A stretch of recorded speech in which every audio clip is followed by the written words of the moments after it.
Morning मित्रों, study exam academy में आप सभी का स्वागत है। आज है 26 मई और हम लेके आए हैं 25 मई रात 12 बजे तक के कुछ महत्वपूर्ण करंट अफेयर्स के प्रश्न। 25 मई को महाराणा प्रताप जयंती मनाई गई कि सूरज का तेज भी फीका पड़ता था जब राणा तू अपना मस्तक ऊंचा करता था। अरे सूरज का तेज भी फीका पड़ता था जब राणा तू अपना मस्तक ऊंचा करता था।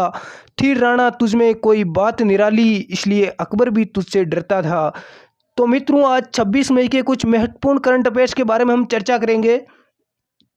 आज का अपना पहला प्रश्न है कि महाराणा प्रताप का जन्म कब हुआ था। देखो, ये करंट से रिलेटेड प्रश्न है। ये प्रश्न क्यों डाला गया है, तो इस प्रश्न का राइट आंसर ए होगा 9 मई 1540 को महाराणा प्रताप का जन्म हुआ था। महाराणा प्रताप का जन्म 9 मई 1540 को कुंभलगढ़ दुर्ग के बादल महल में हुआ था। कुंभलगढ़ दुर्ग वर्तमान में राजसमंद जिले राजस्थान में है। हिंदी तिथि के अनुसार, देखो हिंदी तिथि के अनुसार 1540 में 9 मई को ज्येष्ठ शुक्ल की तृतीया तिथि को इनका जन्म हुआ था। इसीलिए इस वर्ष में इस वर्ष को ज्येष्ठ शुक्ल तृतीया जो तिथि है, इसको महाराणा प्रताप का जन्म हुआ था। और ये तिथि इस बार 25 मई को यानी कि बीते कल को ये तिथि मनाई गई और इसीलिए हिंदी कैलेंडर के अनुसार 25 मई को महाराणा प्रताप का जन्म दिवस मनाया गया। तो ये महाराणा प्रताप की एक इमेज आपके सामने है। तो महाराणा प्रताप की कल जयंती मनाएगी। इसके उपलक्ष्य में मैं कुछ आपको बताना चाहता हूँ कि हसीन तो बहुत होते हैं पर सभी रानी पद्मिनी जैसे नहीं होते। हसीन तो बहुत होते हैं पर रानी पद्मिनी जैसे नहीं होते। पूत तो सभी होते हैं पर महाराणा प्रताप जैसे सपूत नहीं होते। आगे देखिए कि आगे नदियां पड़ी अपार, घोड़ा कैसे उतरे उस पार। और आगे नदियां पड़ी अपार, घोड़ा कैसे उतरे उस पार। राणा ने सोचा इस पार, तब तक चेतक था उस पार। इस पंक्ति से आप क्या समझे? यदि आप इसको समझ गए हो तो मुझे कमेंट करके ज़रूर बताएं। यदि नहीं समझे हो तो एक बार वापस सुनना इसको। तो आगे बढ़ते हैं अपने अगले प्रश्न की ओर। प्रश्न संख्या 2 क्या है अपना कि विश्व की सर्वाधिक वेतन पाने वाली एथलीट कौन बनी है। ए है सानिया मिर्जा, बी है सेरेना विलियम्स, सी है नाओमी ओसाका और डी है मैरी कॉम। देखो, विश्व की सर्वाधिक वेतन पाने वाली महिला एथलीट बनी है नाओमी ओसाका। इससे पहले कौन थी, ये महत्वपूर्ण है। इससे पहले थी सेरेना विलियम्स, इसका भी ध्यान रखना। और नाओमी ओसाका है, इनका संबंध देखो जापान से है, ये भी पूछा जाता है कई बार। तो इनका संबंध जापान से, और ये एक टेनिस खिलाड़ी है। और जापान की बात करें तो जापान की राजधानी है टोक्यो, यहाँ की मुद्रा है येन, और जापान के प्रधानमंत्री है शिंजो अबे।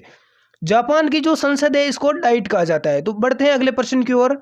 अगला प्रश्न क्या है अपना कि हाल ही में एक रिसर्च के अनुसार निम्न में से कौन कोरोना वायरस की गतिविधियों को कम करने में HIV दवाओं से बेहतर हो सकती है। कौन सी दवा देखो बेहतर हो सकती है। ए है कांगड़ा की चाय, बी है आंवला, सी है नींबू का पानी और डी है असम की चाय। तो इसका राइट आंसर ए होगा कांगड़ा की चाय। देखो, ये कांगड़ा की चाय कहाँ पर होती है, ये होती है हिमाचल प्रदेश में, और हिमाचल प्रदेश की राजधानी है शिमला, यानी इसका उत्पादन हिमाचल प्रदेश में होता है। और जो ये कांगड़ा की चाय है इसको GI टैग दिया गया था 2005 में, ये भी आप ध्यान रखना। बढ़ते हैं आगे। तो अगला प्रश्न क्या है अपना कि OIC में भारत पर इस्लामोफोबिया के पाकिस्तान के आरोपों का बचाव किस देश ने किया है। बहुत ही महत्वपूर्ण प्रश्न है ये। ए है चीन, बी है श्रीलंका, सी है बांग्लादेश, डी है मालदीव। तो इस प्रश्न का राइट आंसर बी होगा। देखो, ये प्रश्न आप नहीं समझे होंगे तो देखो इसको समझना कि हाल ही में क्या हुआ है कि कई देशों ने आरोप लगाया था कि भारत में मुस्लिमों के साथ भेदभाव किया जा रहा है। तो 22 मई को OIC की एक बैठक हुई थी, उसमें पाकिस्तान ने भारत पर सीधा निशाना साधा और कहा कि भारत पर क्या लगाना चाहिए, इस बैठक में भाग लेने पर प्रतिबंध लगा देना चाहिए, क्योंकि ये वहाँ पर जो अल्पसंख्यक मुस्लिम रह रहे हैं हिंदुस्तान में, उनके साथ भारतीय जो सरकार है वो भेदभाव कर रही है जाति के नाम पर। लेकिन वहाँ पर एक देश के और बैठा था, वो कौन था, वो था मालदीव। तो मालदीव ने क्या किया था कि भारत का साथ दिया वहाँ पर और कहा कि भारत क्या है, एक धर्मनिरपेक्ष देश है। भारत क्या है, धर्मनिरपेक्ष एक लोकतंत्र देश है। मालदीव देखो बात करें तो मालदीव वो हिंद महासागर में स्थित यानी एक टापू पर स्थित एक देश है भारत के दक्षिण में। अगला प्रश्न क्या है अपना, अगला प्रश्न है कि हाल ही में कौन FICCI यानी फिक्की लेडीज ऑर्गेनाइजेशन के राष्ट्रीय अध्यक्ष बने हैं। तो इस प्रश्न का राइट आंसर ए होगा, जाह्नवी फूंकन। आगे देखते हैं इसके बारे में। तो FICCI ये क्या है, एक गैर सरकारी व्यापारिक संगठन है। इसका पूरा नाम देखें तो पूरा नाम होता है federation of Indian chambers of commerce and industry. तो इसकी स्थापना की बात करें कि फिक्की की स्थापना कब हुई थी, तो फिक्की की स्थापना 1927 में हुई और इसका मुख्यालय है नई दिल्ली में। आगे बढ़ते हैं। अगला प्रश्न क्या है अपना कि चीन ने हाल ही में भारतीय सीमा के साथ किस स्थान पर घुसपैठ को बढ़ावा दिया है।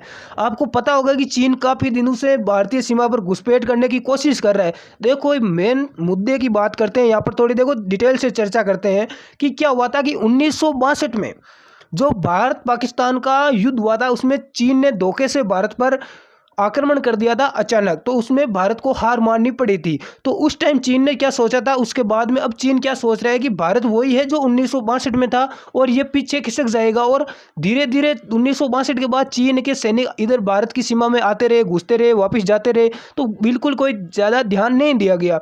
लेकिन आजकल के हमारे देश के नौजवान ऐसे हैं, सैनिक ऐसे हैं कि जैसे ही चाइना के जो सैनिक है, चाइना सेना भारतीय सीमा में घुसती है तो इधर हिंदुस्तान के सैनिक उनका क्या करते हैं, सामना करते हैं। तो इससे चीन के सैनिक वापस डरकर भाग जाते हैं। तो चीन के सैनिक सोच रहे हैं कि पहले ये इतने डरते थे 1962 में, तो हम अंदर घुस जाते थे, लेकिन अब ये डर क्यों नहीं रहे हमसे। तो इससे चीन है वो काफ़ी सदमे में चला गया है। तो इस प्रश्न का हम राइट आंसर की बात करें कि घुसपैठ को बढ़ावा दिया है चीन ने, तो वो लद्दाख में दिया है। इसका राइट आंसर भी होगा। तो देखो इसके बारे में थोड़ी हम चर्चा करते हैं। ये यहाँ से एक प्रश्न बनेगा एग्जाम में कि भारत व चीन की जो सीमा रेखा है उसको मैकमोहन रेखा कहा जाता है। और भारत और चीन की सीमा रेखा की लंबाई की बात करें तो यह है 3488 किलोमीटर। ये भी आप ध्यान रखना। अब देखो थोड़ा मैप से समझते हैं भारत और चीन बॉर्डर के बारे में। ये आपके सामने एक मैप दिया हुआ है। इसके अंदर देखो ऊपर ये जम्मू कश्मीर है,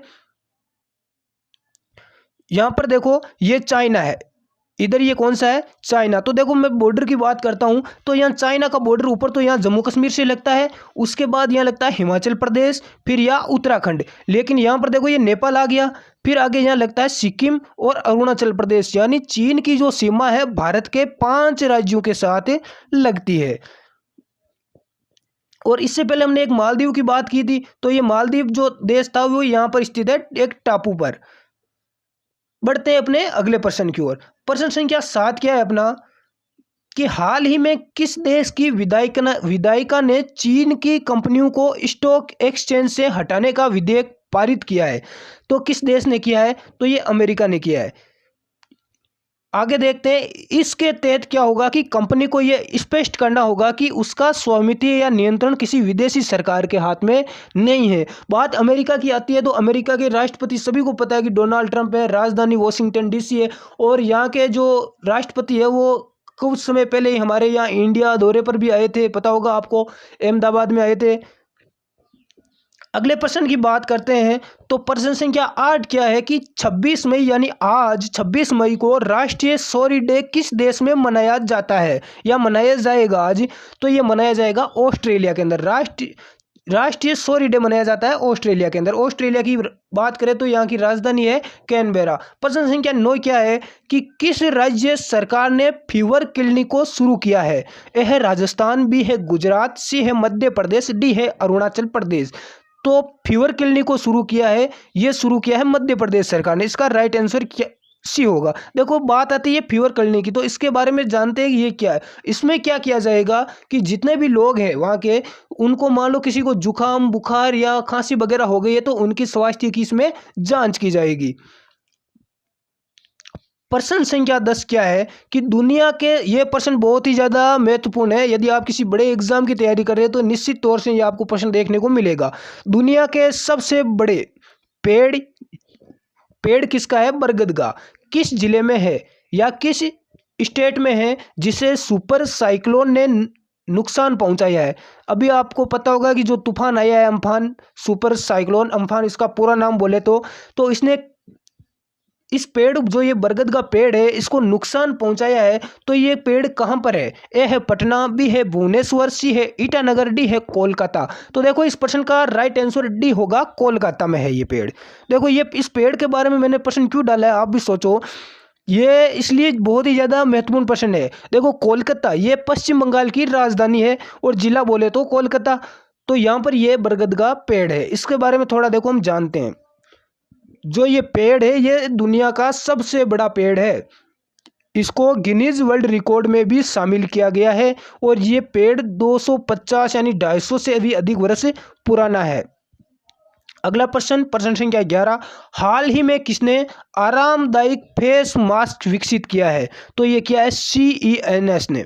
ध्यान रखना, इसमें क्या होता है, जैसे देखो मास्क का उपयोग करते हैं तो इसमें क्या होता है, ज़्यादा पसीना गर्मी होती है तो काफ़ी प्रॉब्लम भी होती है, तो उसने एक अच्छा सा मास्क बनाया है। तो इसका पूरा नाम CENS का देखें तो इसका पूरा नाम होगा centre for nano and soft material science. तो ये आज की क्लास में कुछ महत्वपूर्ण प्रश्न थे। अब हम कल के कुछ प्रश्नों के बारे में चर्चा करते हैं कि कल एक प्रश्न पूछा गया था आपको, काफ़ी विद्यार्थियों ने उसका कमेंट बॉक्स में राइट आंसर दिया था। होनहार प्रतिभाओं ने, प्रश्न था कि भारतीय रिजर्व बैंक ने रेपो रेट दर को घटाकर कितना कर दिया है? तो ये कर दिया है 4%। इसका राइट आंसर था 4%।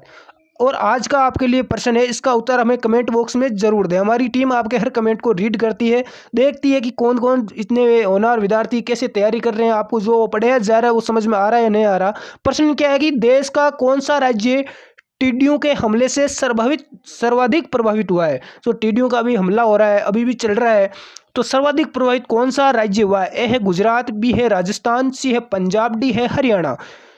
इसका आंसर आप हमें कमेंट बॉक्स में देना। और आप किस स्टेट से बिलोंग करते हैं, किस स्टेट से हैं, आपके यहाँ टिड्डियों का प्रभाव है या नहीं, ये भी आप हमें कमेंट बॉक्स में बताना, अपने स्टेट का नाम जरूर लिखना। तो धन्यवाद मित्रों, आज का ये वीडियो आपको कैसा लगा, ये क्लास कैसी लगी, हमें कमेंट करके ज़रूर बताएं। अच्छी लगी है तो लाइक करें और ज़्यादा से ज़्यादा अपने मित्रों को शेयर करें। धन्यवाद, जय हिंद।